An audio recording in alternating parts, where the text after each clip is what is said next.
ગઈકાલે યોજાયેલ ખેડૂતોની પદયાત્રામાં સાંસદ જ્ઞાનીબેન ઠાકોરનું નિવેદન. ગઈકાલે યોજાયેલ ખેડૂતોની પદયાત્રામાં સાંસદ જ્ઞાનીબેન ઠાકોરનું નિવેદન. સાંસદ જ્ઞાનીબેન ઠાકોરે ભાજપ સરકારને લીધી આડે હાથ. વિવિધ ખેડૂતોના મુદ્દાઓને લઈને જ્ઞાનીબેને ભાજપ સરકાર પર કર્યા આકરા પ્રહાર.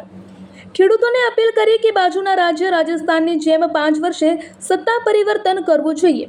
રાજસ્થાનમાં 5 વર્ષે સરકાર બદલાય તો હિન્દુત્વ નથી મટી જતું. જ્ઞાનીબેન ઠાકોર 5 વર્ષમાં જે પક્ષના નેતાઓ હોય તે બધા કાબૂમાં આવી જાય છે. જ્ઞાનીબેન ઠાકોર. ખેડૂતોના પદયાત્રામાં ઠાકરસિંહ રબારીએ પણ ઓબીસીને રાગ આલોપ્યો.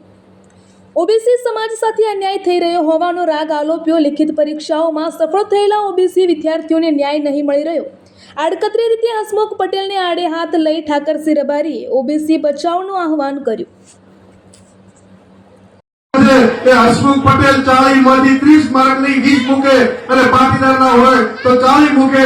એ બક્ષી પંચના તમામ ઉમેદવારોને નાપાસ કરી નાખે. અમારો મસાલીનો ચૌધરીનો દીકરો એ આખા ગુજરાતમાં ટોપ આવ્યો, પરંતુ જયારે મૌખિક આપવાનું થયું ત્યારે એના પણ માર્ક એ હસમુખ પટેલે એ ચૌધરીના દીકરાના માર્કસ કાપી અને ફેલ કરી દીધો. આ સાલ ધોલેરાનો અમારા સમાજનો બાપલાનો દીકરો એ લેખિતમાં ટોપ હતો અને હસમુખભાઈએ એને મૌખિકમાં ફેલ કર્યો. ત્યારે આપ સૌને આ ધરતી ઉપરથી પેપરની કહું છું કે ઓબીસીમાં આવતી 106 46 જાતિઓ માટે આપણે સૌ બેઠા. એ આપણે અત્યારે 98% ઓબીસી વાળા તમે સૌ બેઠા છો.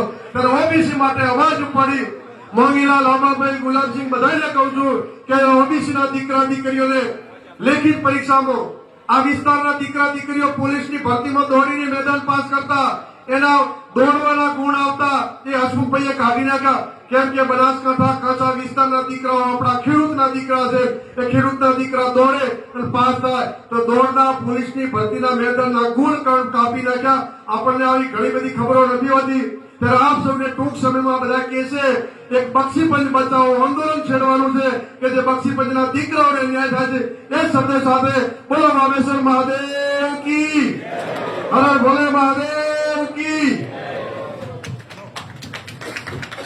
ખૂબ ખૂબ આભાર ઠાકરસિંહ. પણ હજી સુધી કોઈ ખેડૂતને 5 લાખ રૂપિયા ટોકી મુદતનું ધિરાણ મળ્યું નથી.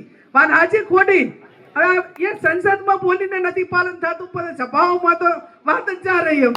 એટલે હવે હું તો ભાજપ વાળા જે હોય એને પણ વિનંતી કરું છું કે અહીંયાની દશા તો ખેડૂત તરીકે આની આ છે કે અહીંયા કઈ ખેડૂત તરીકે જે છે એ કઈ ભાજપ કરવાથી કે હવે મારે કોઈ વ્યક્તિનું નામ નથી લેવાનું, એ નામ લેવાથી કઈ આપણું ભલું નથી થવાનું.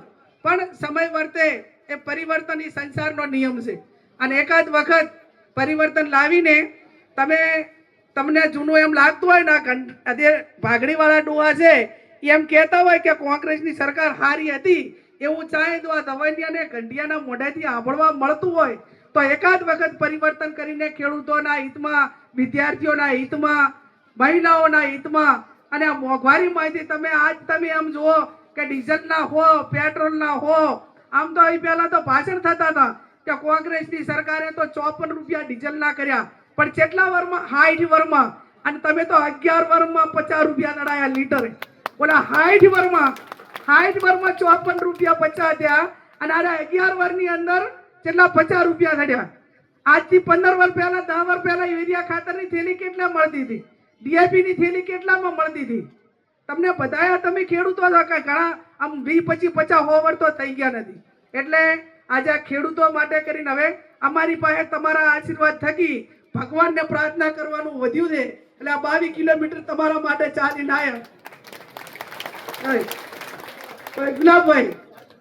અને આ 22 કિલોમીટર કોણ ચાલીને આવ્યા? પોતાના હતા કે હેડો ભાઈ કમસે કમ ભગવાનને પ્રાર્થના કરી અને ખેડૂતોના હિતમાં ભગવાનના આશીર્વાદ મળે ને વરસાદ થાય.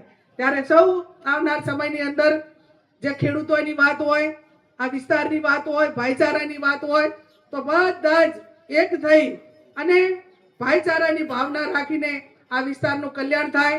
આપ સૌને વામેશ્વર મહાદેવના આશીર્વાદ મળે અને સારા કાર્યોની અંદર સૌ સાથે રહીને સારા કાર્ય કરજો. આ જગ્યાની અંદર પહેલી વખત આવીશું એટલે મજૂરીના પરસેવાની કમાણી, પશુપાલન અને ખેતીવાડી ઉપર પોતાનું ગુજરાન ચલાવે છે. એને ઉપર ભગવાનનો આધાર આજે ખેડૂત જ એક એવો છે કે એ જેટલી પણ ખેત પેદાશ કરે એનું વાવેતર કરીને એનું ઉત્પાદન થાય, એ ખેડૂતના ભાવ જે હોય એ બધા વેપારીઓએ નક્કી કરવાના, અને વેપારીઓની કોઈ વસ્તુ હોય તો એ નક્કી કરીને આપણને આપે. આપણને આપણી વસ્તુનો ભાવ પણ આપણને નક્કી કરવાનો જે કાંઈ એક પાવર હોવો જોઈએ, એક આપણી માગણી હોવી જોઈએ, કે એક આપણી કાયદાની ભાષામાં એની જોગવાઈ હોવી જોઈએ. ખેડૂત ગમે એટલું પકવે તો અને જે ખેડૂતો માટે લડે છે એવા ભાઈ શ્રી મોગીલાલભાઈ, હમણાં જ આપ સૌને ખેડૂતોની વાત કરી એવા ભાઈ શ્રી ઠાકરસિંહભાઈ, આબાભાઈ, બાપજી, પ્રધાનજી, ભાઈ ભીખાલાલ, દેવાભાઈ, તુલસીભાઈ, ખેગારભાઈ, આ બાજુ બાપુ તાલુકા કોંગ્રેસ સમિતિના પ્રમુખ છે, સ્ટેજના આગેવાનો બધા જ આજે ભાજપ કોંગ્રેસના પટ્ટા બધા ઘરે મૂકીને આવ્યા છે અને બધા ખેડૂત થઈને આવ્યા છે. એવા તમામ ખેડૂતો, વડીલો અને યુવાન ભાઈઓ, ઠાકરસિંહભાઈએ ધોળી પાઘડીની વાત કરી. ધોળી પાઘડી, કોઈ સમાજની અલગ અલગ પાઘડી હોય, પણ પાઘડી એ આપણા બનાસકાંઠાના વિસ્તારની ઓળખ અને આપણી બધાની શાન છે. આ ધોળી પાઘડીઓ ક્યાંક નાના મોટી બબાલ થઈ હોય અને કોઈની જોડે સમાધાન કરવા માટે જવું હોય તો 5 આગેવાનોને ઘડિયાને મેલે કે આ ધોળી પાઘડીની લાજ સામેવાળા રાખશે. આ જવાનિયાના પેન્ટ્રી કોઈ શરમ નહીં રાખતું, કે એમના જે આ દુપટ્ટાની શરમ કોઈ નથી રાખતું. પણ આજે પણ આપણી એ પ્રણાલિકા છે કે 5 ઘંટિયા ધોળી પાઘડીવાળા આવે તો સારું કરીને જાય. એ આજે પણ આપણા વિસ્તારનું કલ્ચરનું છે અને આપણી માન મર્યાદા અને આપણી સંસ્કૃતિ રહી છે.